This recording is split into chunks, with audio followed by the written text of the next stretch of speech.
രേണുസുധിയാണ് social മീഡിയയിലെ പ്രധാന ചർച്ചകളിൽ ഒന്ന്. രേണുസുധിയെ നമ്മൾ അറിഞ്ഞു തുടങ്ങിയത് സുധിയുടെ മരണത്തോടെയാണ്. അറിയപ്പെടുന്ന മിമിക്രി ആർട്ടിസ്റ്റായ സ്റ്റാർ മാജിക്കിലെ താരം കൂടിയായ സുധിയുടെ മരണത്തോടെയാണ്. ആ മരണത്തോടെ എന്നാൽ രേണുസുധിയുടെ പ്രശസ്തി അല്ലെങ്കിൽ രേണുസുധി കൂടുതൽ അറിയപ്പെടാൻ തുടങ്ങുകയായിരുന്നു. എങ്ങനെയാണെന്ന് പറഞ്ഞാൽ ലക്ഷ്മി നക്ഷത്രയുടെ വീഡിയോകളിലൂടെ രേണുസുധി അല്ലെങ്കിൽ സുധിയുടെ മരണശേഷം ലക്ഷ്മി നക്ഷത്ര ഏറെ വേദനയോടെ ഒരു വീഡിയോ പങ്കുവച്ചിരുന്നു. അതിനുശേഷം രേണുവിനൊപ്പം തന്നെയായിരുന്നു ലക്ഷ്മി. എല്ലാ സമയത്തും സഹായവുമായി ലക്ഷ്മി നക്ഷത്ര രേണുസുധിക്കൊപ്പം തന്നെ ഉണ്ടായിരുന്നു. എന്നാൽ ഇതിനിടെ ലക്ഷ്മി നക്ഷത്ര ചെയ്തൊരു പെർഫ്യൂം വ്ലോഗ് ഭയങ്കരമായി വൈറലായി എന്ന് പറഞ്ഞാൽ അത് ചർച്ചയായി നെഗറ്റീവായി ഒരു നെഗറ്റീവ് പബ്ലിസിറ്റിയിലൊക്കെ അത് വന്നു. അതെങ്ങനെയാണെന്ന് പറഞ്ഞാൽ ജീവിതം മാറ്റിമറിച്ചു എന്ന് തന്നെ പറയാം. രേണുസുധിയുടെ ജീവിതം മാറ്റിമറിച്ച ഒരു സംഭവമായി തന്നെ ഇത് മാറി എന്ന് വേണമെങ്കിൽ പറയാം. സുധി മരിക്കുന്നതിന് തൊട്ട് മുൻപ് ഇട്ടിരുന്ന ഒരു വസ്ത്രം, ചോരയും അഴുക്കും വിയർപ്പും എല്ലാം പുരണ്ട ഒരു വസ്ത്രം, അത് രേണുസുധി പൊന്നുപോലെ സൂക്ഷിച്ചിരുന്നു. ഈ വസ്ത്രം, ഈ ഷർട്ട് ലക്ഷ്മി നക്ഷത്രം ഏൽപ്പിച്ചുകൊണ്ട് ഈ മണം എനിക്ക് എന്റെ ജീവിതകാലം മുഴുവൻ വേണമെന്ന് രേണു പറഞ്ഞു. ആ ഒരു ഉറപ്പ് കൊടുത്ത ലക്ഷ്മി എങ്ങനെയാണ് ഈ പെർഫ്യൂം ഉണ്ടാക്കുക എന്ന് ഒരുപാട് സ്ഥലങ്ങളിൽ പോയി അന്വേഷിച്ച് ഒടുവിൽ ദുബായിൽ ഈ വസ്ത്രം കൊണ്ടുപോയി ആ ഒരു മണം ഉണ്ടാക്കി അതൊരു സ്പ്രേ ബോട്ടിലാക്കി രേണുവിന് കൊണ്ടു കൊടുക്കുകയായിരുന്നു. ഈ വീഡിയോ വലിയ രീതിയിൽ ചർച്ചയായി, വലിയ നെഗറ്റീവ് വരെ ഇതിന് വന്നു. കാരണം ഇങ്ങനെയൊരു കാര്യം ചെയ്തത് ആളുകൾക്ക് അത്ര ദഹിച്ചിട്ടില്ല എന്ന് തന്നെയാണ് അതിന് കാരണം. എന്നാൽ അതിനു പിന്നാലെ ഒരുപാട് വിമർശനങ്ങളൊക്കെ എത്തി. എന്നാൽ സത്യം പറഞ്ഞാൽ ആ വ്ലോഗിന് ശേഷമാണ് രേണുസുധിക്ക് വച്ചടി കയറ്റം വന്നതെന്ന് വേണമെങ്കിലും. ഇപ്പോൾ രേണുവിന് ക്യാൻസർ ആണെന്ന വാർത്ത വന്ന ശേഷം ലക്ഷ്മി നക്ഷത്ര തുറന്ന് സംസാരിച്ചിരുന്നു. ചികിത്സയുടെ ഭാഗമായ കീമോതെറാപ്പി രേണുവിന് ആരംഭിച്ചിട്ടുണ്ട്. എന്നാൽ രേണുസുധിയെ സ്നേഹിക്കുന്നവരോട് തനിക്കൊരു അപേക്ഷയുണ്ടെന്ന് പറയുകയായിരുന്നു ലക്ഷ്മി നക്ഷത്ര. സുഖവിവരം അറിഞ്ഞ് നേരിട്ട് ചെല്ലുന്നതിൽ പ്രശ്നമുണ്ടെന്ന് ഓർമ്മപ്പെടുത്തുകയാണ്. മറിച്ച് ഫോണിലൂടെ ബന്ധപ്പെടുന്നതാകും സുരക്ഷിതമെന്നും ലക്ഷ്മി നക്ഷത്ര പറയുന്നുണ്ട്. രേണുവിന് ഇഷ്ടമുള്ളവർ ചെയ്യേണ്ട ഒരു കാര്യമുണ്ട്. തന്റെ ഭാഗത്തു നിന്നുള്ള ഏറ്റവും വലിയ റിക്വസ്റ്റ് ആണ്. രേണുവിന് ഒരു പക്ഷെ നമ്മുടെ സാന്നിധ്യം സന്തോഷം ഉണ്ടാക്കുമായിരിക്കാം. പക്ഷെ പ്ലീസ് നിങ്ങൾ വീഡിയോ കോൾ ചെയ്യൂ, രേണുവിനെ കാണൂ, സംസാരിക്കൂ. ഈ രോഗത്തിന്റെ സീരിയസ്നെസ് എന്ന് പറയുന്നത് ആ വീട്ടിൽ നിൽക്കുന്നവർ വഴി വരെ ഇൻഫെക്ഷൻ വന്നേക്കാം. വീട്ടിലുള്ളവർ എത്രയും ഹൈജീനിക്കായും അത്രയും ശ്രദ്ധയോടെയുമായിരിക്കും രേണുവിനൊപ്പം നിൽക്കുന്നത്. നിങ്ങൾ വീഡിയോ കണ്ടിട്ടുണ്ടാകും. ഋതപ്പൻ വരുന്നത് വരെ മാസ്ക് ധരിച്ചുകൊണ്ടാണ്. അതുകൊണ്ട് കഴിയുന്നതും രേണുവിനോട് ഇഷ്ടമുള്ള കൂടുതൽ പേരും ഫോണിലൂടെ വിളിച്ച് രേണുവിനെ ആശ്വസിപ്പിക്കൂ. കാരണം നമ്മൾ നേരിട്ട് ചെല്ലുമ്പോൾ ഇൻഫെക്ഷൻ എത്രത്തോളം വരാം എന്നും ചിന്തിക്കണം. നമ്മൾ വളരെയധികം ഹൈജീനിക് ആയിരിക്കും, പക്ഷെ ഇത്തരത്തിലുള്ള രോഗികൾക്ക് പ്രതിരോധ ശേഷി വളരെ കുറവായിരിക്കും. തന്റെ ഭാഗത്തു നിന്നുള്ള റിക്വസ്റ്റ് ആണ് ഇതെന്നാണ് ലക്ഷ്മി നക്ഷത്ര പറഞ്ഞത്. എല്ലാം അഭിനയമാണ് എന്ന ചോദ്യത്തിന് രേണുസുധിയും മറുപടിയുമായി എത്തിയിരുന്നു. തനിക്ക് ക്യാൻസർ ബാധിച്ചിട്ടില്ലെന്നും സഹതാപവും ലൈക്കുകളും നേടിയെടുക്കാനുള്ള വെറും അഭിനയം മാത്രമാണ് ഇതെന്നും പറഞ്ഞ് വേദനിപ്പിച്ചവർക്ക് മുന്നിൽ കണ്ണീരോടെ തലയിൽ നിന്നും മുടി കൊഴിയുന്ന ദൃശ്യങ്ങൾ ലൈവായി കാണിച്ചുകൊണ്ടാണ് രേണു പ്രതികരിച്ചത്. കഠിനമായ വേദനകൾക്കിടയിലും തന്നെ പിന്തുണയ്ക്കുന്ന പ്രേക്ഷകരുടെ പ്രാർത്ഥനകൾ മാത്രമാണ് മുന്നോട്ടുള്ള കരുത്തെന്നും വ്യാജ പ്രചാരണങ്ങൾ നടത്തി തന്നെ ഇനിയും ദ്രോഹിക്കരുതെന്നും രേണു ആ വീഡിയോയിലൂടെ പറഞ്ഞു. പക്ഷെ അവർക്ക് വേറൊരു മുഖം ഉണ്ടെന്നും അവരുടെ ഒരു നിഷ്കളങ്കമായ ഒരു ആറ്റിറ്റ്യൂഡും എല്ലാം ആൾക്കാരിലേക്ക് പച്ചയായി കാണാൻ പറ്റി ആ ഷോയിലൂടെ. അതുകൊണ്ടായിരിക്കും അവർക്ക് ഇത്ര ഫാൻസ് ഒക്കെ എല്ലാവർക്കും. അതെ അതെ സത്യം. ഈ പച്ചയായി കാണാൻ പറ്റിയെന്ന് പറഞ്ഞപ്പോഴാണ്, പച്ചയായി കാണിക്കുന്ന ഒരു ഷോ ആണ് ബിഗ് ബോസ്. അപ്പൊ ബിഗ് ബോസിൽ ചേട്ടന്റെ തന്നെ ഒരു പ്രൊഡക്റ്റ് ഉണ്ട്, അനിമോള്. അനിമോളെ ഇത്രയും പ്രേക്ഷകരെ സ്വീകാര്യമാക്കിയത്, അല്ലെങ്കിൽ പ്രേക്ഷകർക്ക് കുറച്ചും കൂടെ തുറന്ന് കാണിച്ചത് എനിക്കൊന്ന് സ്റ്റാർ മാജിക് ആയിരിക്കും എന്നാണ് ഞങ്ങൾക്ക് തോന്നാണോ? അങ്ങനെ ഞാനെന്താ ഈ ചോദ്യം വരാത്തെന്ന് ആലോചിച്ചോണ്ടിരിക്കുന്നു. കാരണം അനുമോളെ കേൾക്കുമ്പോൾ നമുക്ക് സ്റ്റാർ മാജിക് ആണ് ഓർമ്മ വരുന്നത്. അപ്പം അങ്ങനെയാണ് ഇപ്പൊ സ്റ്റാർ മാജിക്കിലൂടെയാണ് അനുമോളെ കുറച്ചും കൂടെ ഞങ്ങൾ എക്സ്പ്ലോർ ചെയ്യാൻ തുടങ്ങിയത്. അപ്പം ഇപ്പൊ ബിഗ് ബോസ് കാണാറുണ്ട്, ചേട്ടന് സമയം കിട്ടാറുണ്ടോ എന്ന് ആദ്യം ഞാൻ ചോദിക്കുകയാണ്. കാണാറുണ്ടോ വെച്ച് ഞാൻ എപ്പിസോഡ്സും കാണാറില്ല, പിന്നെ എല്ലാ ഷോർട്സ് ഒക്കെ വരാറുണ്ട്, പിന്നെ ഒരുപാട് റിവ്യൂ വീഡിയോസും എല്ലാം കാണാറുണ്ട്. അത് ഇടയ്ക്ക് വരുമ്പോ സ്വൈപ്പ് ചെയ്ത് പോകുമ്പോ കാണാറുണ്ട്, അല്ലാതെ യൂഷ്വൽ ആയിട്ട് കാണുന്ന ഒരാളല്ല. ഇല്ല അല്ലെ, മറ്റേ സരിഗമയുടെ ഷൂട്ടിംഗ് ഫ്ലോറും ബിഗ് ബോസിന്റെ അതും അടുത്തടുത്താണോ? ഞങ്ങള് നെയ്ബേഴ്സ് ആണ്. അവിടെ ഒച്ചപ്പാടും ബഹളൊക്കെ കാണിക്കാറുണ്ട്. ഇല്ല, അതില് ക്രൂവൊക്കെ ഇടയ്ക്ക് വരുമ്പോ പറയാറുണ്ട് ചേട്ടൻ അനുമോൾ അവിടെ നിൽപ്പുണ്ട്.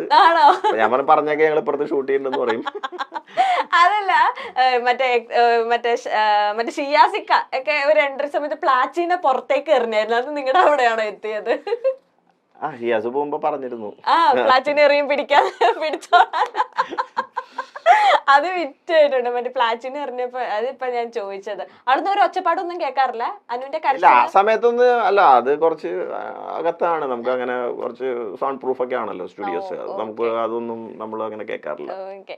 ഇപ്പൊ ഈ അനുമോൾ നമ്മളെല്ലാരും കണ്ട ഒരു അനുമോളുണ്ട് സ്റ്റാർ മാജിക്കില്, ഭയങ്കര കുട്ടിത്തം നിറഞ്ഞ, അല്ലെങ്കിൽ എല്ലാവരോടും തൊട്ടാ പൊട്ടുന്ന ഒരു പോലത്തെ ഒരു പ്രകൃതം. ഇപ്പൊ ബിഗ് ബോസിൽ ഇപ്പൊ ചേട്ടൻ ഫുൾ എപ്പിസോഡ് കണ്ടിട്ടില്ലാത്തതുകൊണ്ട് ഇപ്പൊ ക്ലിപ്സും കാര്യങ്ങളൊക്കെ കണ്ടിട്ടുണ്ടല്ലോ, ആ അനുമോള് തന്നെയാണോ റിയൽ അനുമോൾ? ബിഗ് ബോസും സ്റ്റാർ മാജിക്കും തമ്മില് കുറച്ച് ഡിഫറൻസ് ഉള്ള പോലെ ഞങ്ങൾക്ക് തോന്നി. പക്ഷെ ചേട്ടൻ എന്താണ് അനുമോൾ കുറച്ചും കൂടെ നന്നായിട്ട് അറിയുന്ന ചേട്ടനാണല്ലോ. ശരിക്കുള്ള അനുമോൾ അത് തന്നെയാണ് ഓൾമോസ്റ്റ് ഒക്കെ. കാര്യം എന്ന് വെച്ച് കഴിഞ്ഞാല് സ്റ്റാർ മാജിക്കിലൂടെ കണ്ടിരിക്കുന്നത് അനുമോളുടെ കുറച്ച് ക്യൂട്ട്നെസ്സും കുട്ടിത്തവും അങ്ങനെയുള്ള കുറച്ച് സംഭവമാണ്. സ്റ്റാർ മാജിക്കിന് പുറത്ത് കുറച്ച് അനുമോളുണ്ടല്ലോ, ഇതെല്ലാം കൂടി ചേർന്നപ്പോ ബിഗ് ബോസിൽ അനുമോളായി. നിങ്ങളുടെ അടുത്തും കാണിക്കുക അല്ലേ, ഔട്ട് ഓഫ് ക്യാമറയും ഇതും. ഇപ്പൊ അനുമോൾക്ക് കുറെ നെഗറ്റീവ് എന്ന് വെച്ചാൽ അവിടുത്തെ കണ്ടസ്റ്റൻസ് എല്ലാവരും അനുമോൾക്ക് എതിരാണ്. അനുമോള് ഇപ്പൊ ഏറ്റവും മെയിൻ ഇഷ്യൂ എന്ന് പറയുന്നത് അനുമോളുടെ കരച്ചിൽ കാർഡ് ഇറക്കുന്നു, തൊട്ടാ കരയുന്നു, എപ്പോ പറഞ്ഞാലും കരയുന്നു. അങ്ങനെയാണോ റിയൽ ലൈഫിൽ അനുമോൾ പെട്ടെന്ന് കരയുന്ന കൂട്ടത്തിലാണ്? കരയ്ക്ക് എളുപ്പമാണ്, ഒരുപാട് തവണ സ്റ്റാർ മാജിക്കിൽ കരഞ്ഞിട്ടുണ്ട്. ഞാൻ അനുമോളിനെ എന്റെ അടുത്ത് അനുമോള് പോകുന്നതിന് മുമ്പ് കൺസൾട്ട് ചെയ്തിരുന്നു, പോകണോ വേണ്ടയോ. അപ്പൊ അനുമോള് പറഞ്ഞു വേറെ വോക്കുകളും ചെയ്യാൻ ഉദ്ദേശിക്കുന്നില്ല, നിങ്ങൾക്ക് ഏതെങ്കിലും ഷോ ചെയ്യാനാണെന്ന് പറഞ്ഞിരുന്നു. അപ്പൊ ഞാൻ ചോദിച്ചു എനിക്കറിയില്ല, അതിന്റെ തീരുമാനം അനുമോളാണ് എടുക്കേണ്ടത്, എനിക്ക് പറയാനുള്ള കാര്യങ്ങൾ ഞാൻ പറഞ്ഞിരുന്നു. അപ്പൊ അനുമോള് തിരിച്ചു വരുമ്പോ എന്തായിരിക്കും എനിക്ക് പറയാൻ പറ്റത്തില്ല, അകത്ത് പോയി കഴിഞ്ഞാൽ എന്തായിരിക്കും. അനുമോൾക്ക് ഒരുപാട് കൺസേൺസ് ഉണ്ടായിരുന്നു, വേണോ പോകണോ വേണ്ടയോ എന്നൊക്കെ ഒരുപാട് കൺസേൺ ഉണ്ടായിരുന്നു. ഞങ്ങള് ഇത്രയും നാൾ വർക്ക് ചെയ്തുകൊണ്ട് ഡെഫിനറ്റ്ലി ചോദിക്കുന്നു അറിയാലോ. അപ്പൊ എന്റെ അടുത്ത് ചോദിച്ചിരുന്നു, ഞാൻ ചോദിച്ചു നീ ഏതെങ്കിലും ഒരു എപ്പിസോഡ് ഇതിന്റെ സീസണിന് മുമ്പ് കണ്ടിട്ടുണ്ടോ എന്ന് ചോദിച്ചു, എന്നിട്ടാണ് തീരുമാനം എടുത്തതെന്ന് ചോദിച്ചു. അപ്പൊ പറഞ്ഞു ഞാൻ ഇല്ല ചേട്ടാ കണ്ടിട്ടില്ല. അപ്പൊ ഞാൻ പറഞ്ഞു ആദ്യം അത് പോയി കാണും, അതിനുശേഷം ആലോചിക്കും പോണോ വേണ്ടയോ. അനുമോള് ഇങ്ങനെ പറഞ്ഞു. അപ്പൊ കൊറേ നാളുകള് 1-2 മാസമൊക്കെ ഇങ്ങനെ ഡിസ്കഷൻ വരുന്നുണ്ട്, സംസാരിക്കുന്നുണ്ട്, ഇടയ്ക്ക് വിളിക്കാറുണ്ട് ചേട്ടാ പോണോ. അപ്പൊ എനിക്ക് പേഴ്സണലായിട്ട് പറയാനുള്ളത് പറഞ്ഞിരുന്നു. ഞാൻ പറഞ്ഞു അനുമോൾക്ക് ഓൾറെഡി ഫെയിം ഉണ്ട്, എല്ലാം ഉണ്ട്, അനുമോൾക്ക് വേറൊരു ഇമേജ് ഇതിലുണ്ട്, ഇതിൽ പോയിട്ട് അത് മാറരുതെന്ന് പറഞ്ഞിരുന്നു. അത് അനുമോളാണ് തീരുമാനിക്കേണ്ടത്. ചേട്ടന് എന്ത് തോന്നി, മാറിയോ, എന്തെങ്കിലും വ്യത്യാസം വരുത്തിയോ അങ്ങനെ വല്ലതും തോന്നിയോ? കുറച്ച് മാറിയിട്ടുണ്ട്, അനുമോളുടെ രൂപം മാറി, ക്യാരക്ടർ മാറിയിട്ടുണ്ട്, ഭാവം മാറി. ഇത്ര ദിവസം പിടിച്ചു നിൽക്കൂന്ന് പ്രതീക്ഷിച്ചില്ല. അനു പറഞ്ഞിരുന്നു പോവാൻ നേരത്ത് ചേട്ടാ ചിലപ്പോ ഞാൻ ഒരു മാസം കഴിഞ്ഞാൽ തിരിച്ചു വരുമായിരിക്കും, പക്ഷെ അത്രയും ദിവസം നിൽക്കുമെന്ന് ഞാൻ വിചാരിച്ചില്ല. അനുമോളൊരു കുറച്ചു ദിവസം കഴിഞ്ഞപ്പോ പലരും പറയണ കേട്ടോ അനുമോള് പരിപാടിക്ക് പറ്റിയ ആളാണ്. ഈ അനുമോള് ഇടയ്ക്കിടയ്ക്ക് പറയുന്നതാണ്, ഞാൻ പൈസ കൊടുത്ത് ഞാൻ അത്യാവശ്യം കണ്ടന്റ് കൊടുക്കുന്നുണ്ട്, ഞാൻ ചുമ്മാ ഇവിടെ ഇരിക്കാനല്ല. വേറെ കണ്ടസ്റ്റൻസിനോട് പറയുന്നതാണ്, ഞാൻ ഇവിടെ എന്നെ ബിഗ് ബോസ് ഇവിടെ വിളിച്ചു വരുത്തേക്കുന്നത് വെറുതെ ഇരുത്താനല്ല, എനിക്ക് പൈസ തരുന്നുണ്ട്, ഞാൻ അപ്പൊ കണ്ടന്റ് കൊടുക്കണം, അപ്പൊ മിനിറ്റിന് കണ്ടന്റ് കൊടുക്കുന്ന ഒരു വ്യക്തിയാണ് അനുമോൾ. സ്റ്റാർ മാജിക്കിൽ അങ്ങനെയായിരുന്നു, കണ്ടന്റുകൾ ഞങ്ങൾ പറയാറുണ്ട്. ഞങ്ങൾ പറയുന്നത് നിങ്ങള് ആക്ച്വലി നമ്മളെല്ലാം ഫ്രണ്ട്സ് ആണ്, പക്ഷെ നിങ്ങളിവിടെ വരുന്നത് ഡെലിവറി ചെയ്യാനാണ്. അപ്പോ ഇവിടെ വരുമ്പോ നമ്മൾ പേ ചെയ്യുമ്പോ നിങ്ങൾ ഡെലിവറി ചെയ്യണം, നിങ്ങളുടെ മാക്സിമം ഔട്ട്പുട്ട് തരണം. അതേ ഡയലോഗ് അവിടെ പറഞ്ഞിട്ടുള്ളൂ.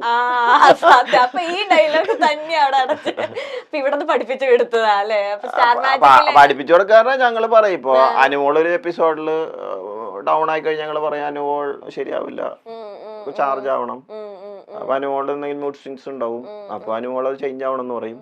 അപ്പോ ഞങ്ങള് പറയും, അപ്പൊ ഞങ്ങളുടെ കൂടെ ഉള്ള ആരെങ്കിലും ഒക്കെ പോയി പറയും അനുമോൾ പൈസ വാങ്ങിച്ചിട്ടാണ് വന്നിരിക്കുന്നത്, അനുമോള് കണ്ടന്റ് കൊടുക്കണം. അതെ, എനിക്കത് ഞാൻ റീലില് കണ്ടു, പക്ഷെ എനിക്കത് വലിയ സംശയം അതിശയം തോന്നിയില്ല. എനിക്ക് കേട്ടപ്പോഴോ ഓക്കെ. അപ്പൊ അന്നൊക്കെ പഠിപ്പിച്ച എല്ലാം അനുമോൾ ഓൾമോസ്റ്റ് സ്റ്റാർ മാജിക് തന്നെയാണ് അവിടെ ചെയ്തോണ്ടിരിക്കുന്നത്. ആണോ? സ്റ്റാർ മാജിക്കിൽ ഇത്ര എങ്ങനെയൊക്കെ ഉണ്ടായിരുന്നോ? മാജിക്കിൽ എന്ന് വെച്ചാൽ ഞാൻ പറയുന്നത് ടാസ്കും ടാസ്കിലൊക്കെ ഉണ്ടല്ലോ.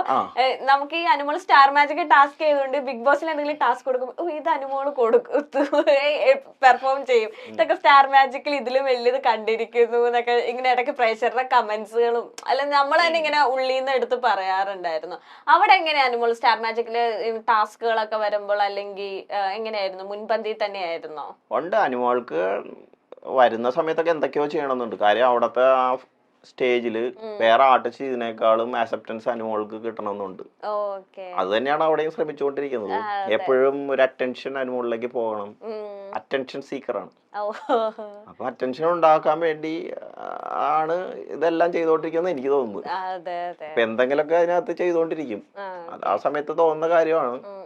പക്ഷെ ഇത്രയും ദിവസം നിൽക്കുന്നു ഞാൻ വിചാരിച്ചില്ല. ഇപ്പൊ അനുമോളുടെ എല്ലാ കാര്യങ്ങളും അറിയാവുന്ന ഒരു വ്യക്തിയാണ്. കാരണം അനുമോളെ സ്റ്റാർ മാജിക് കൊണ്ടുവന്ന അനുമോളുടെ എല്ലാ കാര്യം എന്ന് വെച്ച് കഴിഞ്ഞാൽ എനിക്കറിയില്ല. എനിക്ക് അറിയുന്ന കാര്യങ്ങൾ ഞാൻ പറയാം. അതല്ല, അങ്ങനെയല്ല, സീക്രട്സുകളൊന്നുമല്ല. എന്ന് വെച്ചാൽ അനുമോളുടെ ലൈഫ് സ്റ്റൈൽ അല്ലെങ്കിൽ എന്റെ വീട് അല്ലെങ്കിൽ കുടുംബം അവരൊക്കെ ആയിട്ട് നല്ല കണക്ഷൻ ഉള്ളതാണ്. എത്രത്തോളം സ്ട്രഗിൾ ചെയ്തിട്ടുണ്ട് അനുമോൾ എന്ന് അറിയുന്ന വ്യക്തിയാണോ ചേട്ടൻ? ഞാൻ അങ്ങനെ ഞങ്ങള് ഒരുപാട് എപ്പിസോഡ്സിൽ പറഞ്ഞിട്ടുണ്ടല്ലോ, അനുമോള് ഭയങ്കരമായിട്ട് പൈസയൊക്കെ സേവ് ചെയ്യുന്ന ആളാണ്. സേവ് ചെയ്ത് വെക്കും.